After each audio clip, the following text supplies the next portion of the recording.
Oui, merci Monsieur le maire. J'interviens donc essentiellement sur Paris Basket, mais nous avions demandé un vote dissocié puisque cette subvention comporte des subventions non seulement à Paris Basket, mais au Stade Français, au Sporting Club Paris, au Paris Jean-Bouin, au Stade Français, au Racing Multi-Alphon et au Racing Club de France. Nous souhaitons donc un vote dissocié. J'interviens sur le club Paris Basket, qui est sans doute le plus emblématique de ces clubs constitués d'un club relégué en Pro B, géré par un ancien de la NBA qui défraya la chronique outre-Atlantique pour ses pratiques peu éthiques. Et le profil ne nous semblait donc pas les meilleures bases initiales pour créer un club, et pourtant Paris Basket a vu le jour. Pourquoi a-t-il vu le jour?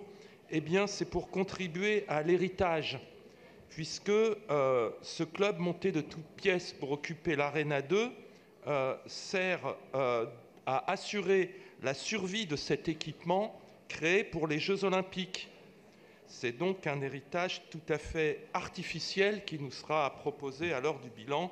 Nous souhaitons le pointer d'ores et déjà. D'autant que aujourd'hui, je disais, c'est mal parti sur le plan économique, c'est mal parti aussi sur le plan sportif. Regardons, les comptes annuels en juin 2019 nous montrent que sur cette convention, on nous propose d'adopter une créance d'actionnaires d'1 300 000 €. Cela mérite clarification. Et si la vitalité financière n'est pas au rendez-vous, pourtant, ce club qui est le plus doté en budget du national, du championnat, a pourtant des performances assez médiocres puisqu'il ne compte que 9 matchs gagnés contre 15 matchs perdus.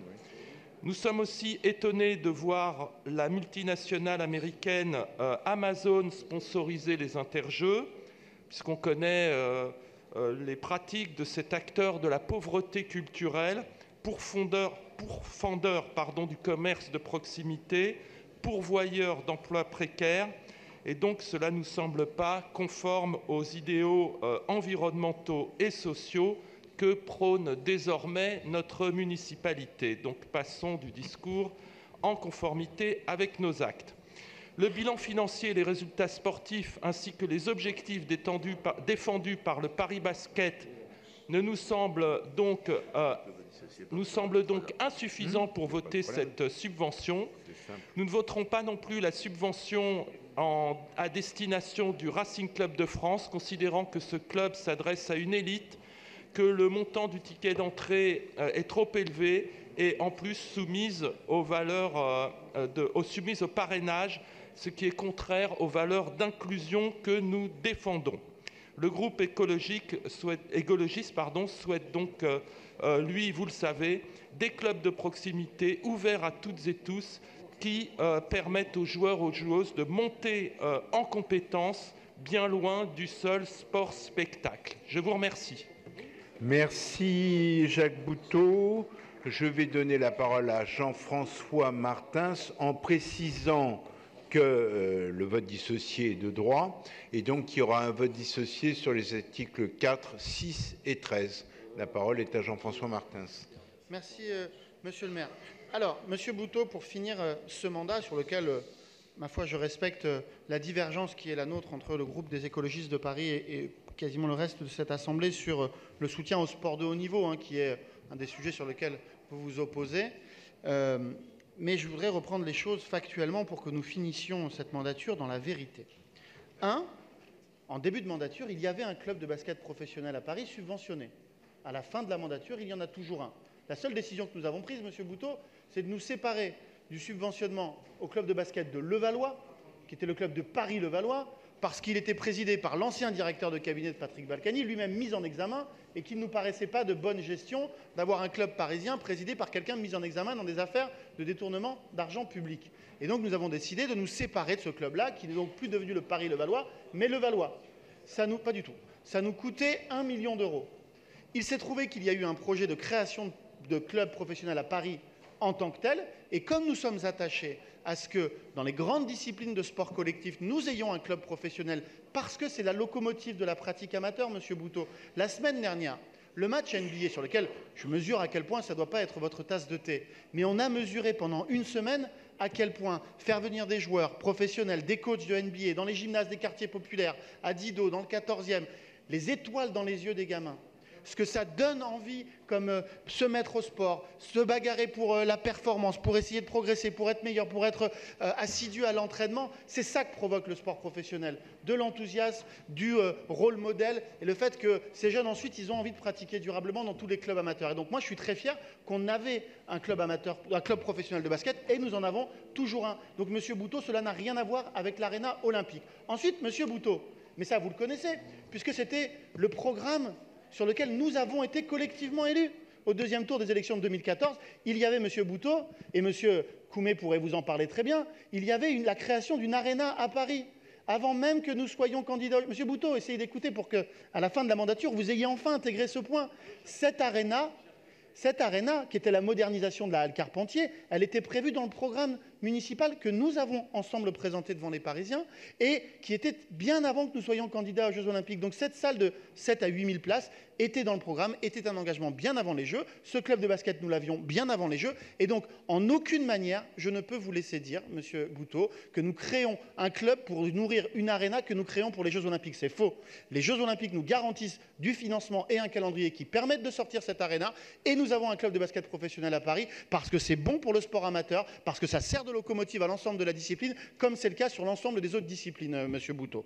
Ensuite, sur le club lui-même, et nous avons, sur cette délibération, comme c'est notre dernier conseil en période électorale, fait plutôt quelque chose qui était de l'ordre, nous l'avons souhaité, consensuel. Nous avons maintenu les montants et les clubs qui bénéficiaient les années précédentes de subventions, à l'exception du Racing, qui, pour de vagues histoires de mauvaises relations entre la ville de Paris et ne touchait pas de subventions. Mais pour le reste, c'est les mêmes montants que les années précédentes. Et donc, oui, nous assumons nos divergences. Nous pensons qu'il faut financer le club professionnel de sport de haut niveau à Paris dans des proportions raisonnables. En revanche, Monsieur Bouteau, c'est certes le premier budget de Pro B, mais c'est aussi le club le moins subventionné de Pro B, car la ville, par rapport à toutes les villes concurrentes et aux collectivités locales, parce que souvent ce sont les agglos et les départements, met moins d'argent que les autres villes de province en matière de sport professionnel. Donc aujourd'hui, on a un club qui a structuré son centre de formation sur 3 clubs amateurs parisiens des quartiers populaires, la Don Rémy Basket dans le 13e, Ménilmontant Paris Sport dans le 20e et les Finances dans le 12e, qui aujourd'hui est capable de faire 5000 personnes dimanche dernier à l'Accor Hotel Arena avec des familles, avec des jeunes des quartiers populaires, en intégrant des jeunes parisiens dans la formation et bientôt sans doute dans l'équipe professionnelle. Je pense que c'est une fierté que nous pouvons en cela en être satisfaits. Enfin, sur les aspects de sponsoring d'Amazon. Alors, Amazon est un partenaire de la Ligue de basket, rien à voir avec le club lui-même, c'est un partenaire qui s'impose à l'ensemble des clubs. Et oui, Monsieur Bouteau, le sport professionnel est financé en partie par les sponsors. Ça évite d'ailleurs qu'il ne le soit exclusivement par les finances publiques. Et donc, à ce titre, je m'en réjouis. Donc, c'est un très beau club professionnel en lien avec le monde amateur. C'est ça que nous leur demandons d'ailleurs, ces conventions d'objectifs avec les clubs professionnels. Toutes celles qui sont dans cette délibération, ce que nous leur demandons, ce n'est pas simplement de faire jouer des stars et de gagner des matchs. À vrai dire, je m'en fous même qu'ils gagnent des matchs. Ce que je veux, c'est que ce soit des clubs qui s'impliquent, où les joueurs vont au contact des enfants, où ils mènent des actions à impact social dans nos quartiers, ce que fait le basket, ce que fait le Stade français rugby, ce que fait le Sporting Club de futsal dans le 13e arrondissement. J'en passe et des meilleurs. Et c'est pour ça que je vous incite, dans ce dernier conseil, à continuer à soutenir, dans des proportions très raisonnables par rapport aux collectivités comparables, le sport professionnel et ses clubs parisiens, le basket comme les autres. Merci Jean-François Martins. Donc, je vous ai annoncé un vote dissocié. Donc, je vais amener notre conseil à se prononcer tout d'abord sur l'article 4 qui concerne la convention pluriannuelle d'objectifs avec le Stade français Paris. Qui est pour? Qui est contre? Il est adopté. L'article 6, pardon. Abstention du groupe écologiste, d'accord. Ce qui n'empêche pas l'adoption.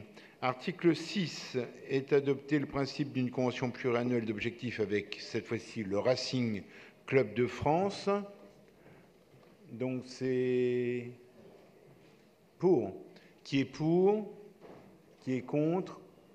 Qui s'abstient?